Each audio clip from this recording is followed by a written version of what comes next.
Hello, my name is Michael Berger, and I have an associate's degree in mechanical engineering and a bachelor's degree in digital science.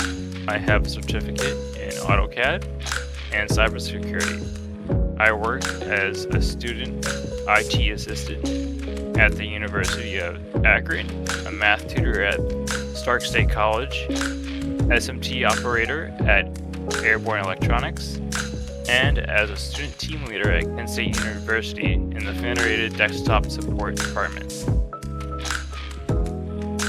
And my name is Gregory Hess. I have a bachelor's degree in digital sciences from Kent State University. I have a Test-Out Security Pro certification, as well as numerous certifications through LinkedIn courses. I've held numerous IT positions in end-user support across Kent State, Beechwood Systems, and Northeast Ohio, and in my local area, in local town of Northeast Ohio, as I reside. And I'm en route to a rotational in Brooklyn, Ohio, this coming summer.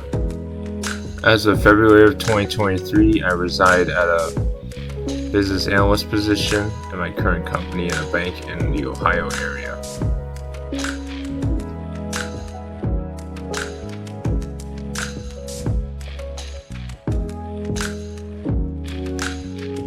Three, two, one.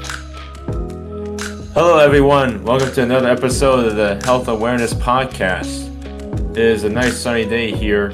At least I hope it's sunny where you are listening to this. It is May 18th, 2024. Hope everyone's having a good end of spring, sort of almost summer period that we have right now.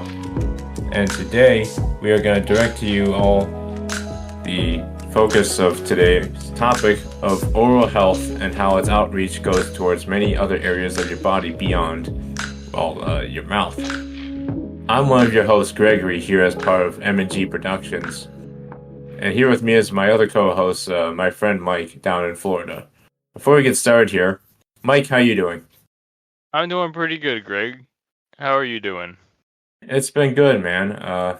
I keep myself busy by being active and trying to be aware of my health and whatnot.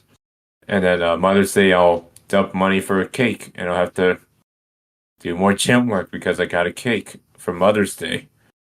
So it just balances out like that.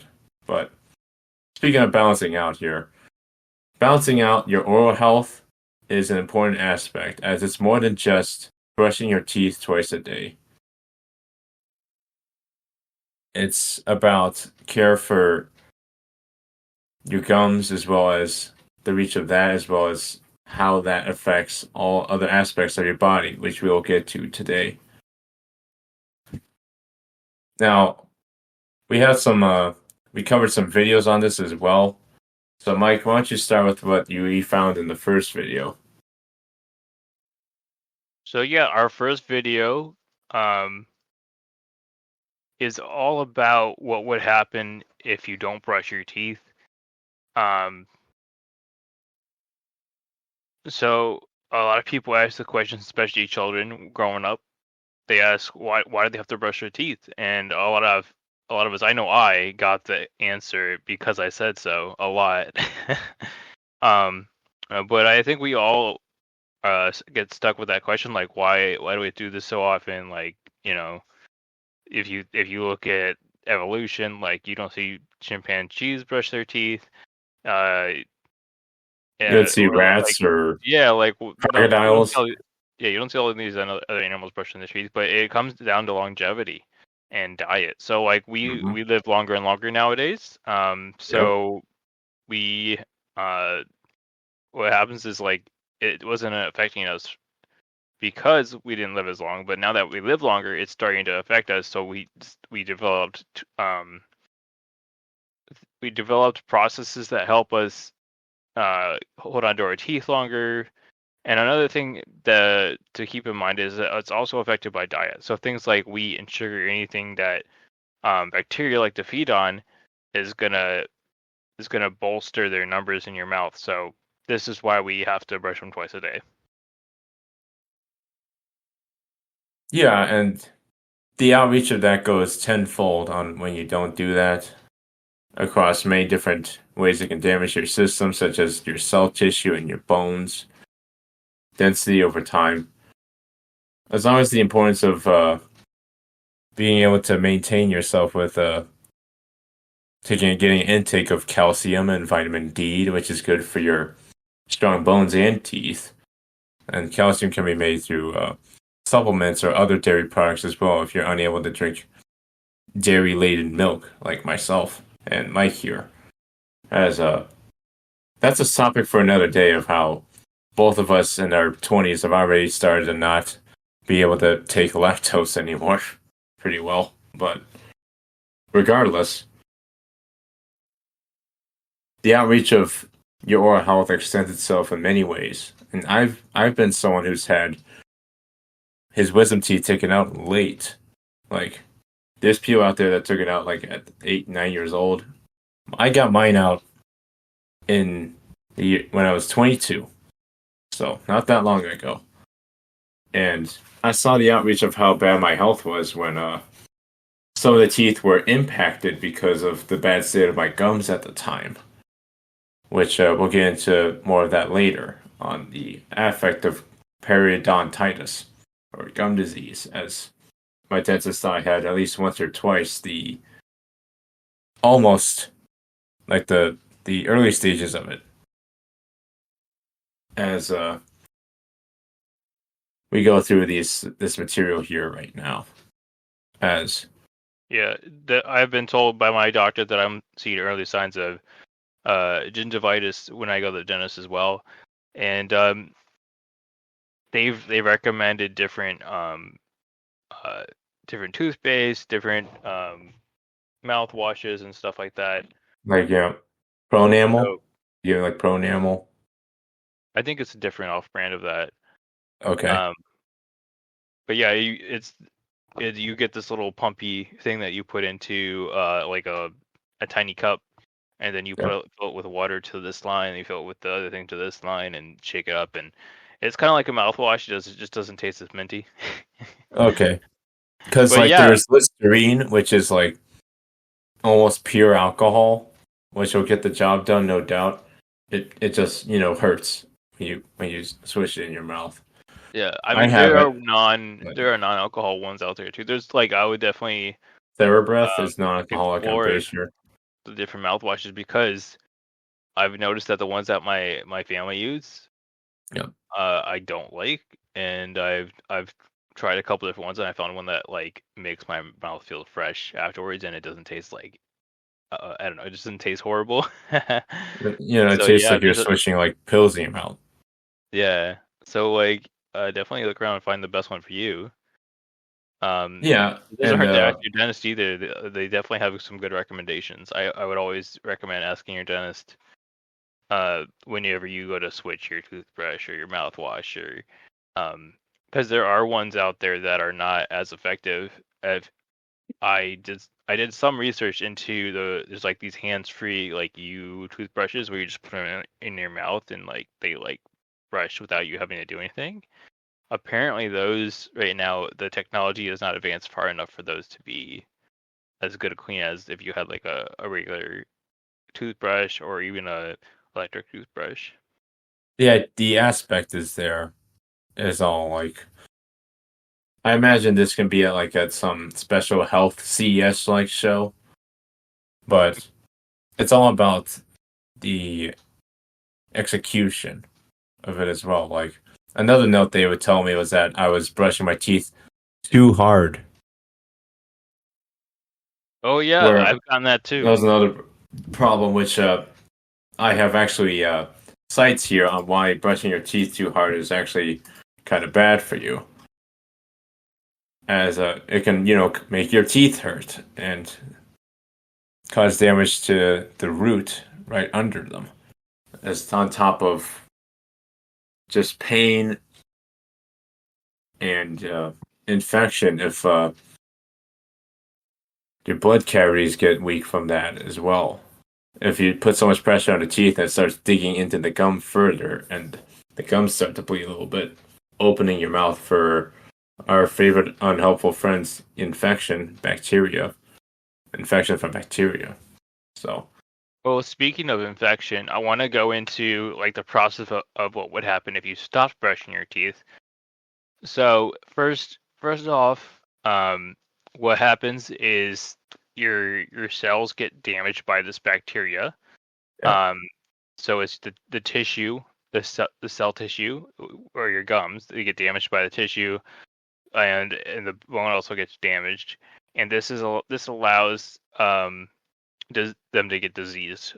So this is where you get the gingivitis, and I don't know how to pronounce the other one. Is it parenticola or something? Periodontal, Periodontitis. periodontitis disease. Yeah. And from there, if it progresses, it starts to get into your bloodstream. Yeah, that can That's extend where to the the whole really body. bad stuff happens. Yeah, that's where the Whole really bad body. stuff happens. It starts to affect your organs. And Kidney disease. I've yeah, seen that. kidney disease is a big one. That's one of the first ones I think on there.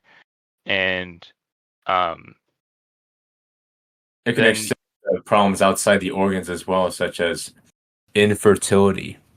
I learned from and the dementia. Brookhaven group, and Definitely a dementia, higher which risk of, I think it was 65% higher risk of dementia. yeah, When it's because of the affect of the formation of these amyloid and senile plaques in your teeth from this mutation of genes that happens when your oral health is so poor. Like you're not brushing your teeth, you eat like sugar and stuff regularly every day, like soda. You smoking, especially smoking. Oh, don't smoke. I could not stress the increased risk when something like this gets into your bloodstream. You have to remember that when stuff gets into your bloodstream, it goes all around your body, so it can affect your everything from your organs to your brain, and it's just terrible. So this is why we take care of our teeth so well. And then from there you can even get things like down the road like oral cancer, esophageal cancer, gastric Yep. cancer, and pancreatic cancer, and probably many more that we haven't even linked yet. Like if you think about it, like we're still on the surface of all this learning when it comes to cancer. We don't know everything yet. So Yeah, and some of this has become an effect of long-term. Some of these can be long-term or short-term effects depending on your body chemistry, like or just predisposed genetics, which will hurt. Like if your grandpa was a smoker, you better not smoke and be extra careful about your oral health as well as your physical activity. But on top of that, we have different ways that these can affect yourselves beyond the organs that we mentioned before, like cardiovascular disease and bloodstream connected problems such as kidney failure and kidney disease, as well as respiratory infections like pneumonia and bronchitis, which can have infected gums from gum disease transfer into the lungs as you eat food, which is, I'm not kidding when this stuff can really spread around if you're not careful about treating your body right with something as important as your mouth that I'm using right now to talk. But it's a lot to take in with that process. So, as well as having a well balanced diet, like Mike, do you have like much of findings for the whole diet matter with oral health? so I didn't get into this too much, but to me it seems like anything that can be like processed down into sugar, broken down into Yeah. like a sugar, is where that bacteria like to feed. Yeah, And like the hyper bacteria, processed. yep. So like um, anything like oats, wheat, candies, cokes, your anything with high in sugar, So or anything that becomes sugar. I have to lay off the corn syrup binge, huh? Yeah. Oh don't my god. don't eat corn syrup. But anyway, the the whole diet aspect is really potent when you kind of see the effects of instead of eating that sugary cereal that you had back when you were little, switch to a boring cereal like Raisin Bran or Wheaties, like something that doesn't have sugar. Special K even. Shout out Special K. But if you think about it, a lot of these cereals that have like oats in them or wheat or some kind of Oh yeah, even that as stuff well. that can So turn into sugar when broken it's down. broken down. Yeah. So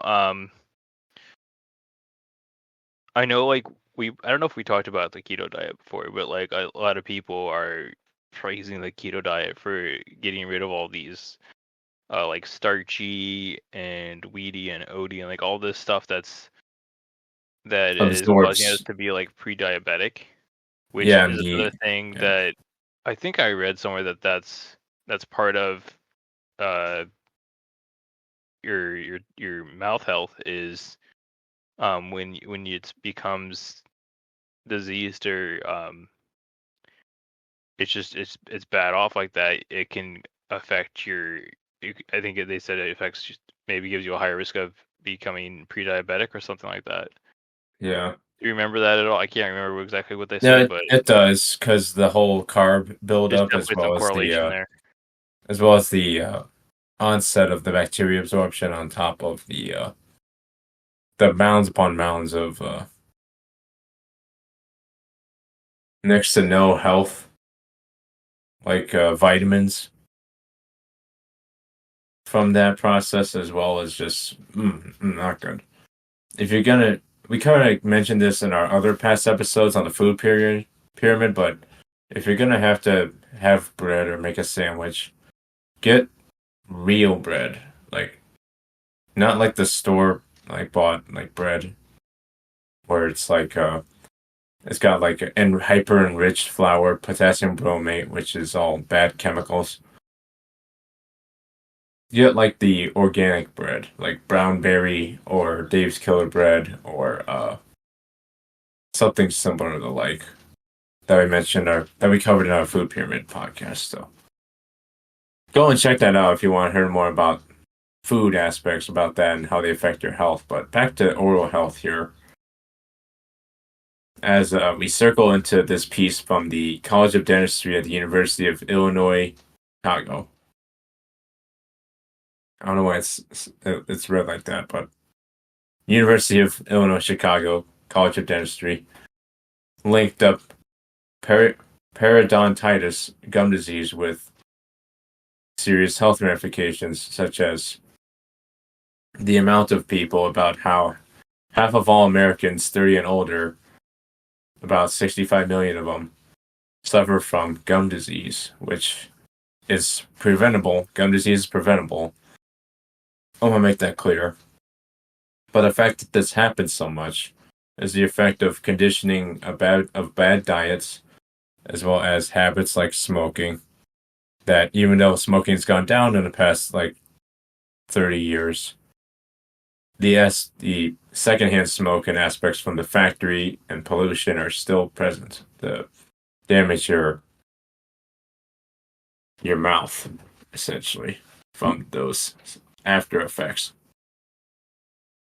But on top of that is also genetics, like I mentioned earlier, as they affect and influence how our bodies respond to disease and treatment methods. As research studies have also found at UIC that has identified an association between periodontitis, obesity, and type 2 diabetes, with obesity being a common risk factor for several chronic diseases, most notably heart disease, type 2 diabetes, and so on. Same thing goes for having poor oral health due to, like I mentioned before, and like Mike mentioned before, having infected gums have that bacteria go through your esophagus, through your bloodstream, is not really, that's not a good cup of tea to have in your body, as the infected gums will make it difficult for the diabetes to control due to unregulated blood sugar levels, as the gum disease can lead to high blood sugar levels, which can put the person at risk for developing diabetes, most likely type 2, according to studies from Brookhaven Dental Group and University of Illinois Chicago. Which is stark because sporadic Alzheimer's disease has also been found in patients over 65 with poor oral health, with as relative late age group status of 60 to 65 years of age, with usually molecular mechanisms largely unknown, but with the presence of mutation of genes from the formation of these bad plaques that are from, again, bad gum disease at the front of it. So, looking at this further here, it was Dr. Watanabe, as a professor of periodontics and researcher at UIC, that found that these mice that were orally exposed to gum disease bacteria developed neuroinflammation, neurodegeneration, and senile plaque formation that were similar to those with Alzheimer's disease in humans, while the control group did not show this pathology. This showed the identified presence of this pathogen within the neurons of the brains of experimental mice that could be matched also in humans with AD. So, what is your response to that, though, Mike?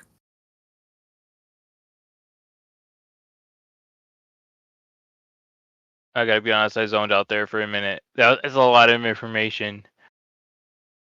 I know, and it's just like, it's incredible how much just not doing well with your oral health can affect yourself from your tooth hurting like one day to Alzheimer's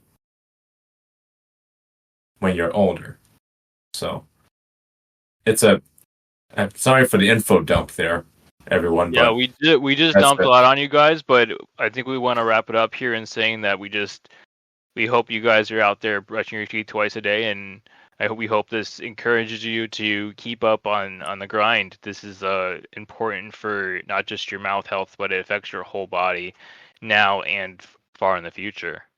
Yeah, and by grind, don't grind your teeth. I mean, don't. That's also bad. I forgot to mention that. Don't grind your teeth. That can cause tooth loss as well. And I think there's just so much we could cover on this topic. We could even make 2 episodes on it, so we might even revisit later. It's just so much information.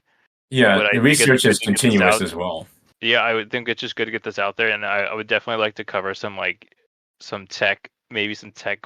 Maybe we could do like a hybrid health tech episode where we talk about like products that combine the tech and the health of brushing teeth. Like there's like some like water flossers. We could talk about the toothbrush, like the automatic toothbrush. We could talk about will the electric toothbrush is best for the money or whatever. I think there's a lot here that we could dive into, and we don't want to overwhelm you guys too much today. Yeah, so we'll have the links to everything we covered in the description of where we put our podcast, both on YouTube, Buzzsprout, and SoundCloud. And to round this out here, I just want to thank you all again for listening to us today and cover the newest information in health that we want to present to you, that we think is important to just inform and spread word about. As like we mentioned, this story is specifically also continuous research, so we'll likely revisit it in a later episode whenever we can, as me and Mike have both been starting to get busy in our non-podcast doing lives, so we'll have to pin down when that can be done. So, again, I just want to thank you all for watching this, whether you're listening at home, on the road, or in your office, or what have you. Feel free to give us a like, a comment, a share, whatever helps us out. And if you want to comment on our video, check out our Patreon as well. If you want to comment and talk about Patreon, one of us at M&G Productions can help direct you to that Patreon to help us give you the best content possible. Facts without the fear. And I want to thank Mike here also for joining me again today. Thank you, Mike. My pleasure. And bid you all a good good morning, good evening, or a good night, no matter how you're watching this. And last thing to say is health is wealth. Health is wealth.